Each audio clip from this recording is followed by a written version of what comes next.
पिछले एपिसोड में हम लोगों ने बात किया था आपसे कि महिलाओं में जो बांझपन जो बढ़ते जा रहा है वो किस कारण से बढ़ते जा रहा है और इससे बचने के लिए क्या कुछ किया जाए। इस बार हमारा नया टॉपिक रहेगा, जैसा व्यूअर्स का सवाल रहा है कि महिलाओं में हाई रिस्क प्रेगनेंसी का जो ये सिम्टम्स बढ़ते जा रहा है ये आखिर क्यों हो रहा है और इससे बचने के लिए क्या कुछ किया जाए। महिलाएं क्या कुछ करें, डाइट में कुछ करना पड़ेगा या चाहे व्यायाम करना पड़ेगा या चाहे कोई मेडिसिन लेना होगा, उसके लिए क्या कुछ राय देना चाहिएगा मैडम? देखिए, हाई रिस्क प्रेगनेंसी का मतलब ये होता है कि जो भी प्रेगनेंसी माँ या बच्चे की जान को खतरा दे सकती है उसको हम लोग हाई रिस्क प्रेगनेंसी कहते हैं। वैसे her pregnancy high risk pregnancy होती है बिकॉज ये बहुत अनप्रिडिक्टेबल चीज़ होती है। अनलाइक बाकी सब डॉक्टरी में, जैसे कि आप कोई भी और डॉक्टरी ले लीजिए, जैसे कि सर्जरी हुआ या हार्ट के डॉक्टर्स हुए या ब्रेन के जो सर्जन्स होते हैं या अदरवाइज जो जनरल सर्जन्स होते हैं, हड्डी के डॉक्टर होते हैं, उनके पास एक बीमार व्यक्ति आता है हॉस्पिटल में और वो उम्मीद करता है कि वो स्वस्थ होके जाए, पर वो आता है आपके हॉस्पिटल में बीमार होकर। Unlike obstetrics is the only probably the only field in medical science जिसमें एक अपेरेंटली मतलब बाहर से दिखती हुई एक स्वस्थ महिला जो उसको लगता है कि उसके पेट में एक स्वस्थ बच्चा है, वो चल के आपके हॉस्पिटल में आती है, तो कदापि भी कोई भी ये स्वीकारने के लिए तैयार नहीं है कि जब वो स्वस्थ होके अंदर आई थी हॉस्पिटल में तो वो क्यों नहीं उससे ज़्यादा स्वस्थ होके बाहर आई है। But the complication start only once she is entered into the delivery room. तो एक बहुत ही so called apparently natural looking बहुत नॉर्मल प्रेगनेंसी भी कब अपना मोड बदल दे, कब बच्चे का हार्ट बीट कम होने लगे लेबर पेन में, कब कॉर्ड प्रोलैप्स हो जाए, जो सब कुछ अच्छा चल रहा है 5 सेकंड के अंदर पता चला बच्चे का नाभि नीचे गिर गया और बच्चे का दिल का धड़कन अचानक खत्म हो गया।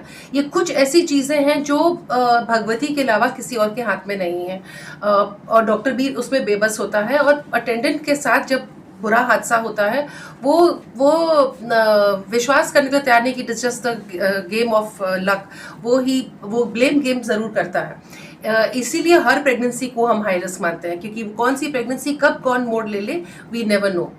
मैडम लेकिन फिर भी कुछ तो ऐसा रहता होगा जो प्रेग्नेंट महिला जो है सो कुछ लास्ट के महीनों में जैसे कि 7वें 8वें या 9वें महीने के चरणों में जो है सो क्या कुछ सावधानियां रखी जाए जिससे कि वो जानते हुए में कुछ बच सके। आपको जब आप प्रेग्नेंट हैं जी तो 2 चीज़ें दिमाग में आपको रखनी है।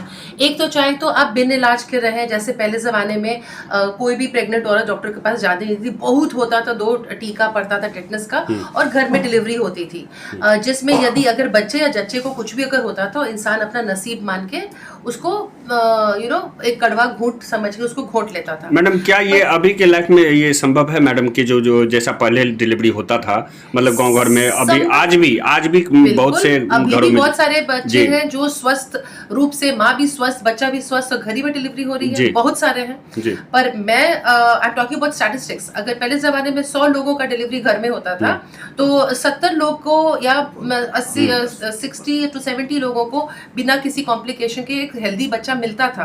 But what about the remaining 30? वो 30 में से किसी में बच्चा या जच्चा दोनों में से किसी को कभी प्रॉब्लम होता था, तो वही परसेंटेज घटाने के लिए आदमी हॉस्पिटल में आता है। ये सोच के अगर हॉस्पिटल में कोई आ रहा है कि इसको शून्य कर दिया जाएगा, ये भगवान की ही के हाथ में है, इंसान के हाथ में नहीं है।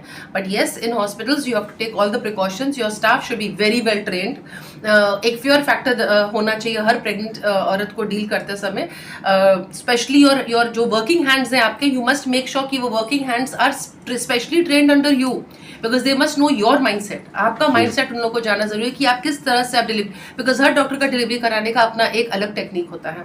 मतलब डॉक्टर के इशारों को समझना, डॉक्टर के बातों को समझना, डॉक्टर के नीड्स को समझना, आपका टीम बहुत जरूरी है। हाँ, टीम वर्क, ये एक टीम वर्क है और बेहतर टीम के साथ जो है सो इस फेडल को हम निपटाया जा सकता है। अब हमारा आखिरी सवाल रहेगा मैडम, जैसा कि हमने पहले भी पूछा कि ये 7वें 8वें और 9वें महीनों में जो है सो ज़्यादा चांसेस हो जाता है, तो मतलब ऐसे समय पे किस तरह का खान पान रहना चाहिए और किस तरह का मेडिसिन लेना चाहिए, ये नॉर्मली देखिए, खाना जिसमें हीमोग्लोबिन आपका बढ़े, जैसे हाई प्रोटीन डाइट होना चाहिए, साग हुआ, अगर नॉन वेजिटेरियन तो अपना चिकन खाएं, अंडा खाएं, वेजिटेरियन तो दाल का मात्रा ज़्यादा होना चाहिए, साग, ग्रीन वेजिटेबल्स ज़्यादा होने चाहिए, मीठा तो बिल्कुल छूना नहीं चाहिए, एकदम एब्सोल्युटली ज़ीरो या नो, वेरी लो कार्बोहाइड्रेट्स का इंटेक होना चाहिए, मीठा तो बिल्कुल नहीं खाना चाहिए, अपने बीपी पे ध्यान रखना चाहिए, क्योंकि यही एक समय है जो अचानक आपका बीपी बढ़ सकता है। प्रेगनेंसी के दौरान स्पेशली द लास्ट 3 मंथ्स में कब्जियत बिल्कुल नहीं होना चाहिए। Constipation is very very lethal for a pregnant lady, specially liver के ऊपर वो जोर देता है।